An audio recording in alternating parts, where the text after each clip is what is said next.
Air.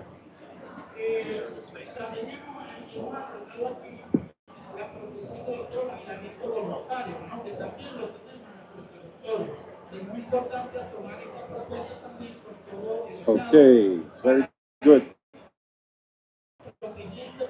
Can you hear us very well here? Thank you. Okay. Well, it's a pleasure to kick off this session.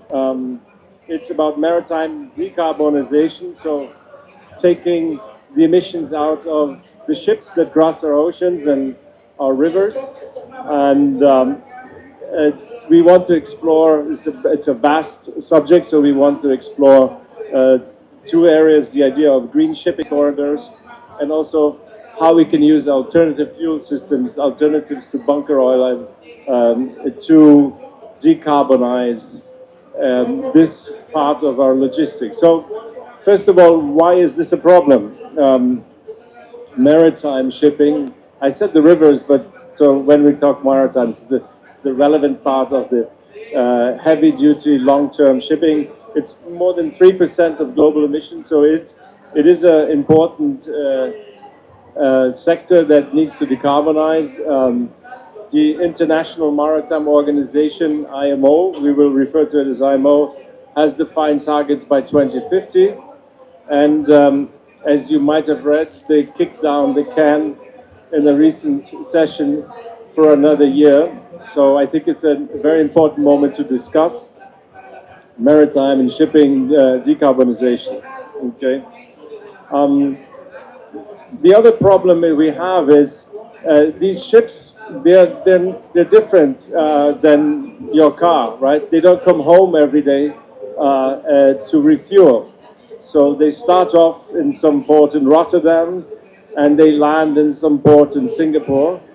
And so when you think about refueling that ship, that has to work, right? So if you're a very conscious ship owner and you've converted your ship on leaving the port, you have to make sure that on the other end of the receiving port, you have facilities, you have fuels for your converted ship. And as you can imagine, that's not the case today. So that's the problem we have as a society. It's again one of those multilateral problems. Not every single country can say, if the French decide they will do this, they can only transport from France to France. They cannot go to another continent. So that's the other problem we have, and that's why we're all here at COP30, sweating our shirts and trying to figure these out. Well, with me on this session, we have two gentlemen who really know the subject. Joseph, can I call you Joe? Wonderful. He's from the industry and he knows a lot about alternative fuels and the hydrogen. So very happy to have you here. And then we have, there we go, Andre. He's the Brazil country manager of Topso, is a company that is focused in the energy transition. And the three of us will start to discuss this. So without further ado, we want to cover a little bit about infrastructure. We want to cover about fuels, but how can these green shipping corridors, how can they make a difference in this? Do you want to start, Joseph? Yeah, I'm sure. Very happy to start, and thank you very much for the invitation. You mentioned that the global shipping accounts for around 3% of emissions. So, you know, it's not insignificant. It's definitely a sector that we do need to decarbonize to reach our net zero goals. The other important thing to remember about shipping, of course, is it is just so essential to global trade. I believe 80% of global trade happens basically on ships, essentially. So it's so fundamental to the global economy that we all benefit from one way or another. So this issue of green corridors is essential, but we do have a long way to go. the trick that the maritime sector has up its sleeve, and you've already mentioned it, Mark, is the fact that the maritime sector, as well as the aviation sector, is one of those sectors which actually has an international governance framework where rules and regulations can be put in place for the maritime sector and indeed for the aviation sector, simply because of the very cross-border nature of the sector. It's something we don't really have in other sectors in a meaningful way. Steel or automobiles, that all happens and is regulated on a country-by-country basis. So we actually have a real opportunity to move forward on this issue of maritime decarbonisation and green corridors with the help of this International Maritime Organization and the regulations that it has. So I'll just pause there as an opening. But we also learned they kicked the can down the corridor. So what are we going to do about that? Yes, you're right. So just in October, a month or so ago, the International Maritime Organization decided to postpone a vote on the adoption of something which it calls its net zero framework. And essentially, this is its framework for getting to or near net zero by 2050. And the idea which was on the table would essentially have been, in effect, the first global carbon levy, actually a relatively small carbon levy that would have stimulated the demand for truly low carbon fuels.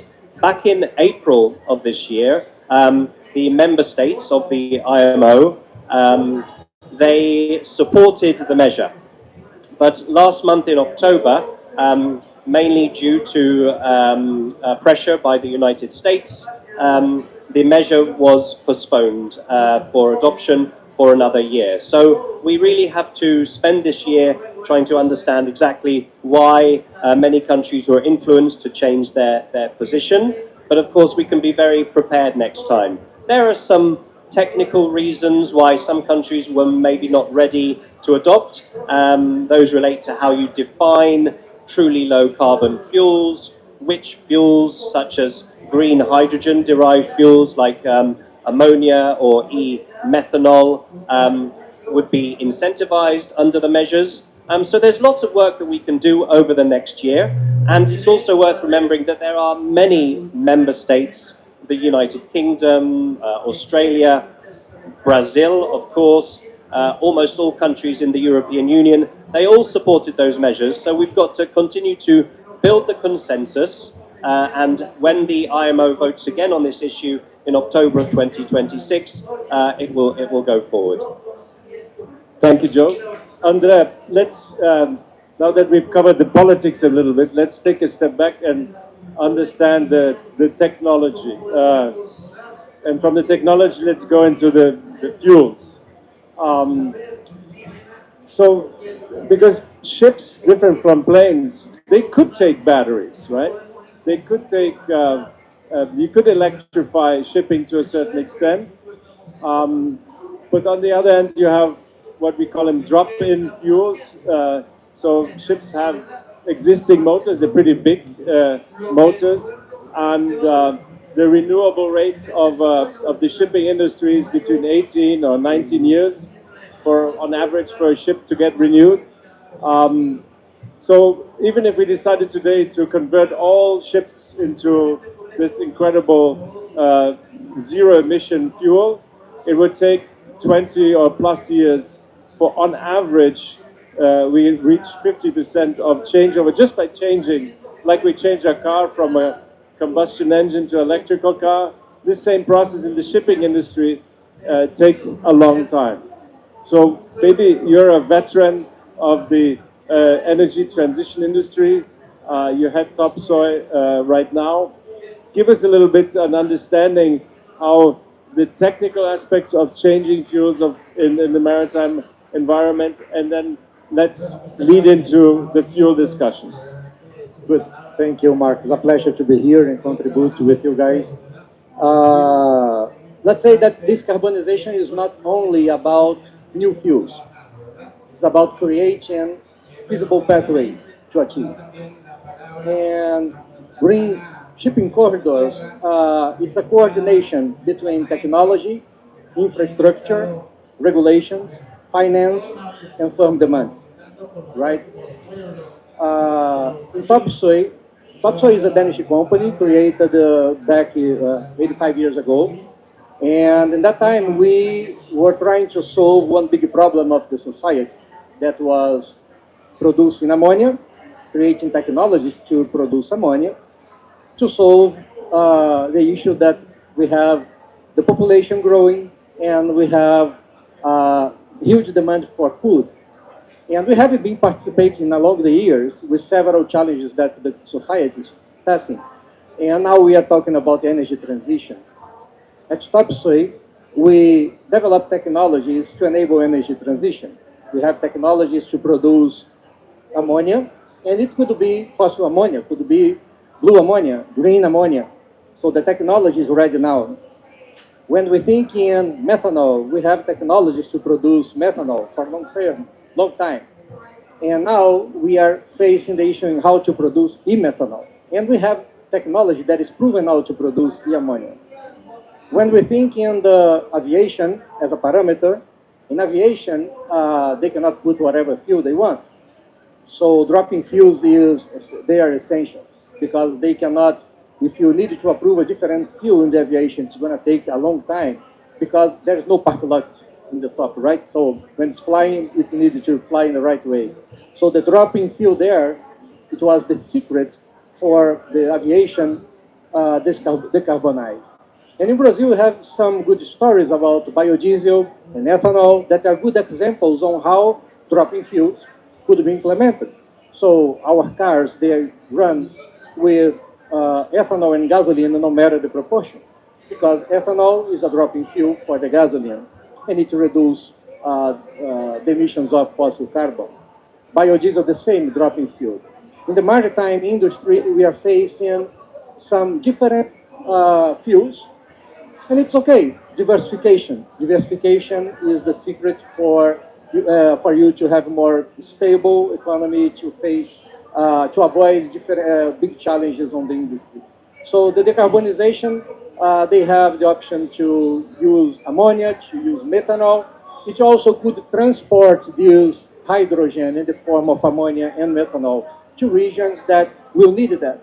And that's the point about the corridors, right? So when we move to the green corridor, it's essential for this segment to evolve because it reduces risks. When you have demand in different regions and you are trying to accomplish this demand with these alternative fuels. So let's dive into a little bit into the corridors and why are they difficult and why are they so necessary. I mean, if you look at the 80-20, right? What are the longest routes? And they're typically, Far East. I'm looking here at my list: China, Japan, Korea, to Northern Europe, Rotterdam and Hamburg. These are probably the longest hauls, but also the Far East to the U.S. West Coast, Brazil, China with iron ore, where Vale is active, Australia, China. These are kind of the long hauls. So what do we need to have a green corridor? It's a good question. I think the first thing you need for a so-called green corridor is actually you do need the demand signal for the green fuel to happen. Once you have that sort of signal, then let's call it the net zero infrastructure starts to be put in place. And it's very interesting to see moves that ports like Rotterdam, ports like Singapore, they've all started to essentially test ammonia or e-methanol bunkering also within their ports. But this takes time. We've got to do the ship-to-ship transfers. We've got to do the land-to-ship transfers, and we're using newer fuels than we're used to. Transporting ammonia around the world it's done very often, but equally, it's a substance that has to be handled extremely carefully. So the standards need to be put in place. But what is absolutely needed is that demand signal for the producers of fuel to say, yes, we are going to produce those fuels, and for the shipping companies to say, yes, we will buy them. And I think the good news now is, for example, if you look at the container shipping sector, those ships that really ply the huge long routes. Almost all of the new vessels which are being bought or ordered today in the container ship space, they are all capable of using green fuels. So no one is just ordering now a typical fossil fuel-based fuel system. So I think that's a real positive. And so ports are beginning to see this. They're beginning to see, oh, okay, these ships are being ordered. We're going to have to make sure that in Rotterdam, in Singapore, in the iron ore regions of Australia, that we actually have ports which can handle these new fuels. And because it's a diverse fuel mix, it is relatively complicated. We're not just having to bunker one particular fuel necessarily. We're going to need to do more. But I think focusing on a few key routes is important. You mentioned the Australia-China iron ore trade, for example. For an organization like mine, at the Green Hydrogen Organization, the potential and opportunities for green hydrogen for this route are absolutely amazing. So first of all, you would have the green iron extracted in Australia, and instead of sending that iron ore untreated, unprocessed, you could actually replace coal-based iron making with green hydrogen-based iron making in Australia and put that product on a ship which can sail on green ammonia all the way to China one day. So the idea of these massive, large routes, is something which can become a reality. I think the key is to focus, as you say, on 5 or 6 key routes that account for maybe 60, 70% of global trade and really make a difference to them. You want to compliment Andre a little bit from your perspective? Well, green shipping corridors, it's going to reduce uncertainties, and it's going to de-risk the fuel supply. So not only the fuel supply, but when you move product from the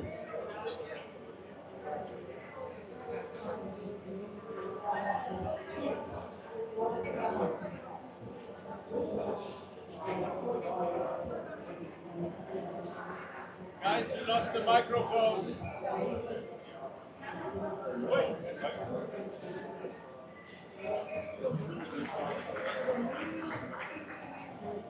Both microphones are on. Both?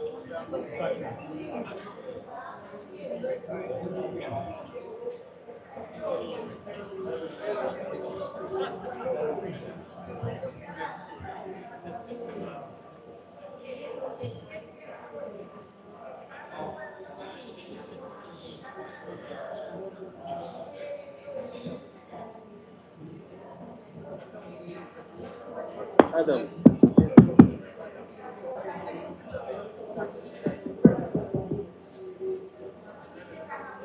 Connection problem.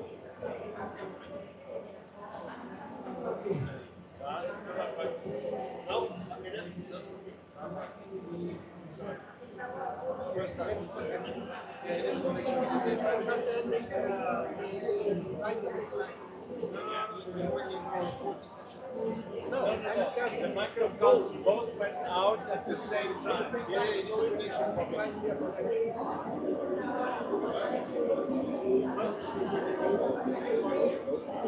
Now, Okay. We have one mic working. One mic is working. Okay, so for our friends who are watching us online, sorry, we've had to change microphones. Okay, you know where you were? Okay, very good. So we were talking about the green corridors and why it's what is the concept and why it's good for the industry, right? And I was saying that green corridors, it reduces uncertainties. It's the risk, the fuel supply. It's the risk when you need to transfer this green molecule from the producer to the consumer. And it's also a way to have a better carbon index track. Yes. So when we think in sustainability and energy transition, carbon index is a big issue. So we need to have it trackable. And the green corridors, it enables this condition. And we needed, before scaling up, we needed to have this key infrastructure established. So the green corridor is essential to be established now. Even that the IMO postponed some decisions, but when you are building capacity, it takes a lot of time. The construction doesn't take 1 year. You need to develop all the engineering design. You need to go for financing. It takes time only on paper and having the confirmation of financing, and then you are going to start construction of all the infrastructure.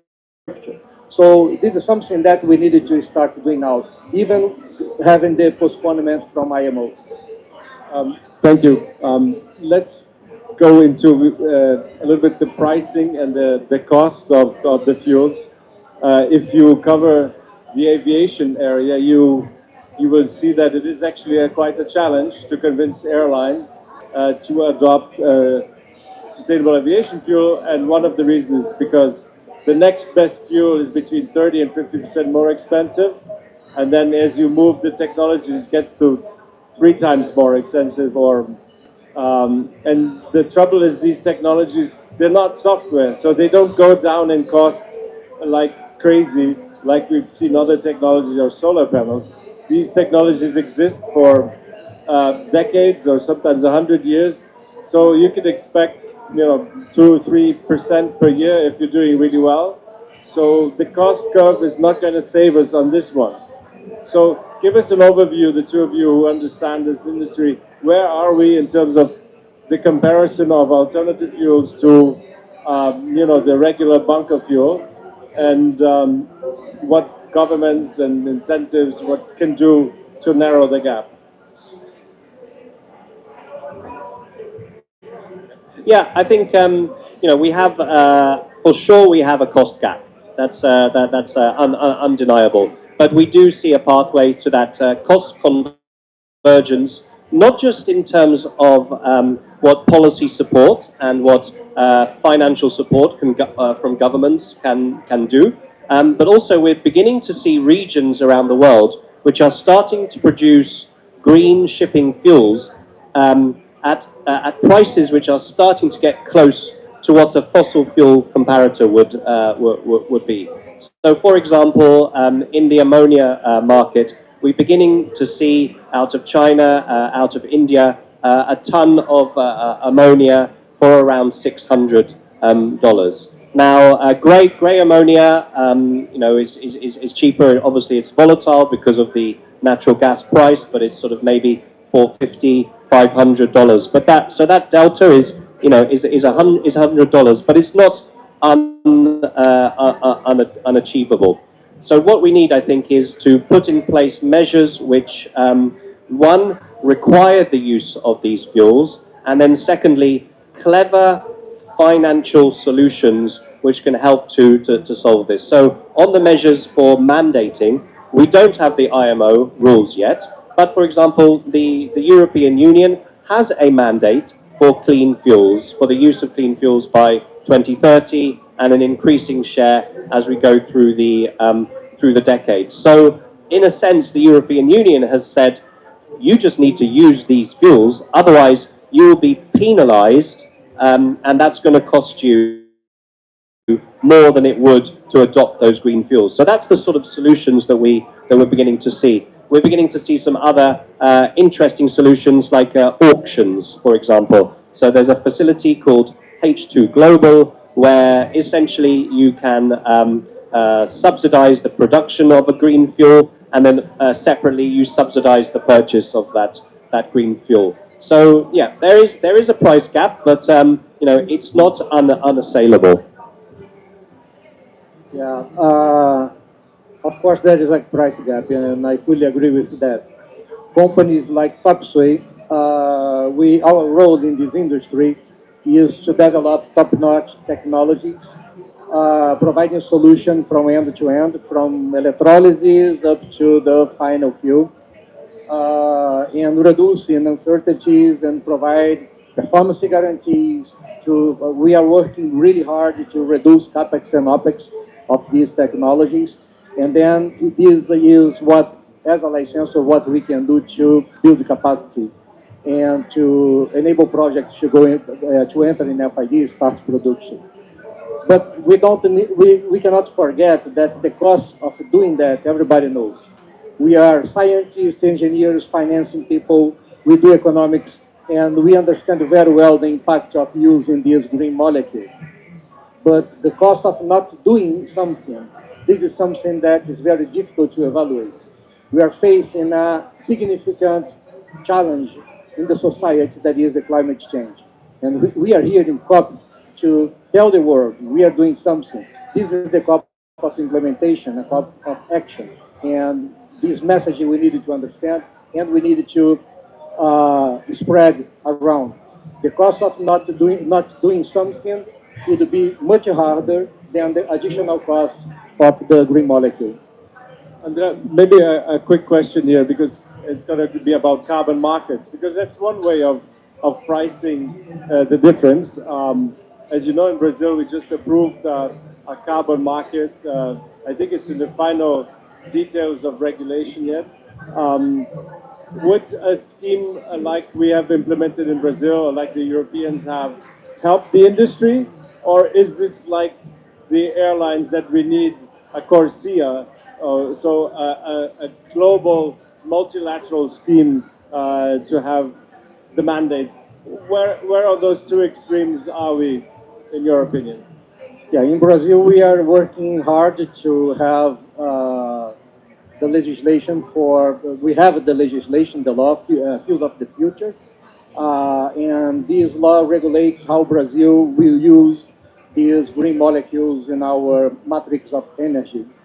In Brazil, as we have done with biodiesel, we put mandates. We don't provide incentives like market incentives. We can have some tax exemptions, but not incentives as some additional payments, some premium over that. But putting the mandate in place, what is happening is the industry is seeing a new opportunity for business. And the industry will define the way that they are going to accomplish that. So we had a good history on biodiesel, and we started with 2% of biodiesel, 3%. For today, we are in 15% of biodiesel blended in the diesel, wherever the part of the country that you are. So, and we started doing that gradually. When we think in the impact of costs, it's going to be hard if we have a huge amount of blending or a huge amount implemented in the same time. But if we start doing this now in small portions, we are going to grow. You know, aviation fuel is responsible for 2.5% of the CO2 emission in the world. The maritime industry is responsible for 3%. So imagine that solving these two industries by 2015, we are going to be reducing 5% of the carbon emission from these two sectors. So we have 25 years to do that. So we can have a very soft transition plan to implement and to make both industries net zero by 2015.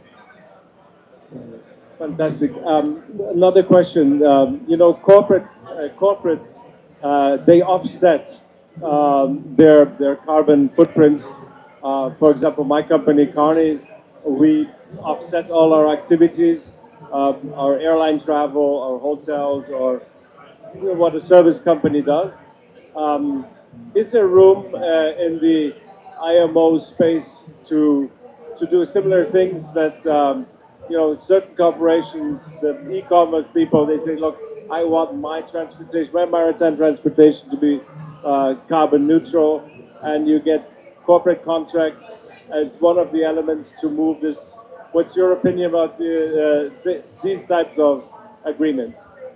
Yeah, I mean, I think these carbon market solutions can take you some way, but they can't really take you far enough. Where I do think in the maritime sector in particular, and also for the aviation sector too, is more the things like book and claim models, where the places where you are able to produce very competitively priced green fuels are not going to be absolutely everywhere. They're going to be particular centres that are very competitive. So for my sector, it's places where renewable energy is particularly cheap, where you have low cost of capital, and where you have really good, highly efficient electrolyzers, such as the type that Topso produces. These are the places where you can make really low-priced green fuels. But that can't be replicated in every single port around the world like tomorrow. So you need to enable someone who is willing to buy those fuels, let's say in Germany, but doesn't necessarily have the facility for those fuels, to be able to claim those credits for the fuel that is being produced somewhere else. So I think book and claim is certainly something which will help this sector to increase. It needs to be credible.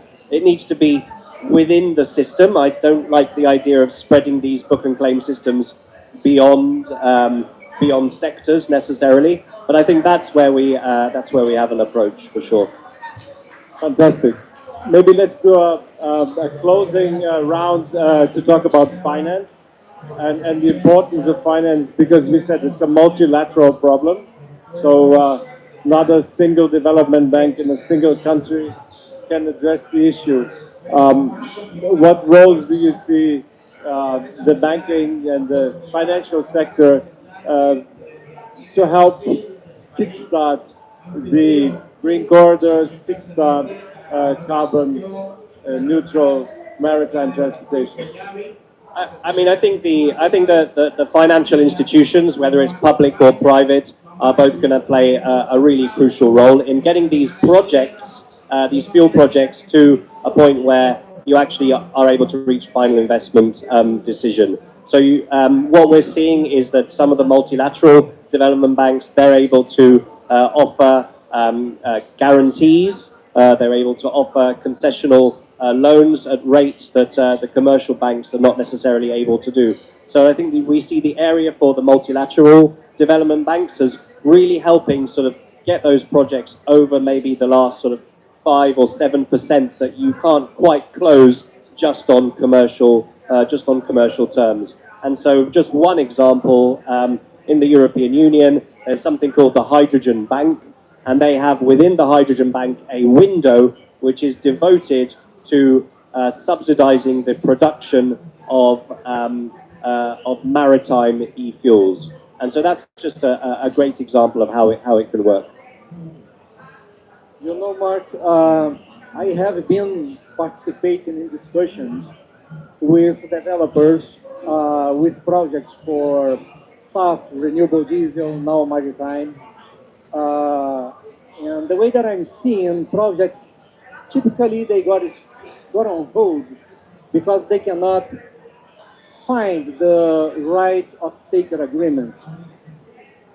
When you have a firm demand and you put a off-taker agreement in place, this off-taker agreement, most of the time, it's going to satisfy the willing in the negotiation between these two parts, the producer and the consumer. But when it goes to project financing, most of the time it doesn't fill all the requirements of banks, ECAs, multilateral development, private banks, and we cannot have this very well established. I guess what the industry should be doing is to sit everybody together and understand the risk of the capital investors, the risk of the developers, the risk of the government. Because if the country has a desire, has the willing to be a producer and exporter in an industry that doesn't exist, they need to have more responsibility on guarantees. So with the creative financing that we needed to have, it could include blended finance, a contract for difference. It has so many mechanisms. But the industry needs, all of stakeholders, they need to sit together and define the risks that they are willing to take. What are the responsibilities of the capital people, what are the responsibility of the government, of the developer, and then we can see projects going to FID. Until we don't have this puzzle solved, we are going to listen that there are capital available, but this capital never goes to a project.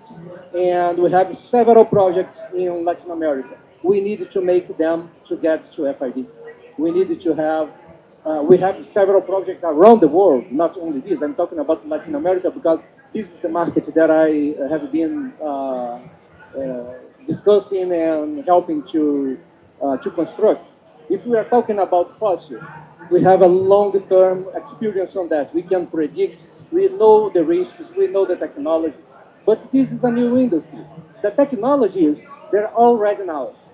Electrolyzers, reliable technologies, e-methanol, e-ammonia, so, e-hydrocarbons, e-gasoline, e-SAF, e-whatever you want. The technologies, they are ready now. Technology is no longer the bottleneck. The bottleneck is let's make the project bankable, and it will only be defined if we have everybody sitting together in a collaborative way. Then we are going to see the industry going. Well, I would like to listen to one story each of any project that you're involved in, your company and your sectors, where you feel really confident about it. When you think about this project, you feel excited and say, this is what we want. Do you have examples where you could share with us and our audience? I guess the one project that I often think about is so we're a membership organization. We have a number of companies.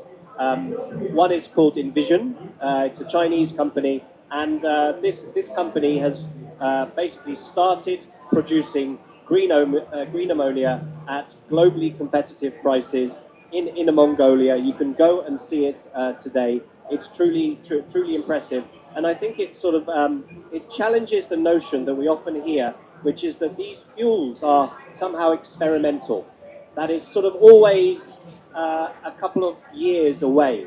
Actually, this stuff is being produced today in volumes in the hundreds of thousands of tons per quarter volume, and going up very quickly too. So yeah, I love to talk about the Chifeng project in Inner Mongolia. Well, in Topsoil, we have just celebrated the startup of our factory to produce electrolyzers, the solid state electrolyzers. And this is in Denmark. Yes. The inauguration was in October 30 this year. So I'm really excited that this will be a game changer in the market. The technology brings some real value to the investors and project developers. So I'm really excited about that. And considering all the potential that Brazil has to use green energy that is already available now and convert it to e-hydrocarbons, this is really exciting. So, yeah. Fantastic, fantastic. Well, thanks for sharing the optimism. Last question.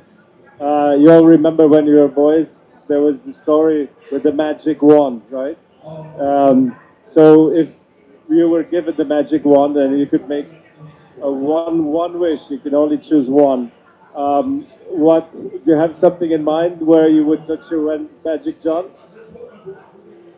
Yeah, in October of 2026, I would wish that the IMO would adopt its net zero framework. Well, I guess my magic event will be to make Brazil the producer and exporter of low carbon solutions, making all these financing available and taking all the advantages that we have in sustainable feedstock and green energy to help the energy transition globally. We need a better world to live. Fantastic. Well, ladies and gentlemen, this concludes our session here. Thank you very much. It's been a real pleasure. I love the magic wand, and let's see if we can transform this industry and we can embrace this opportunity because that's what it is. Thank you very much. Thank you, Mark. Thank you, Joe.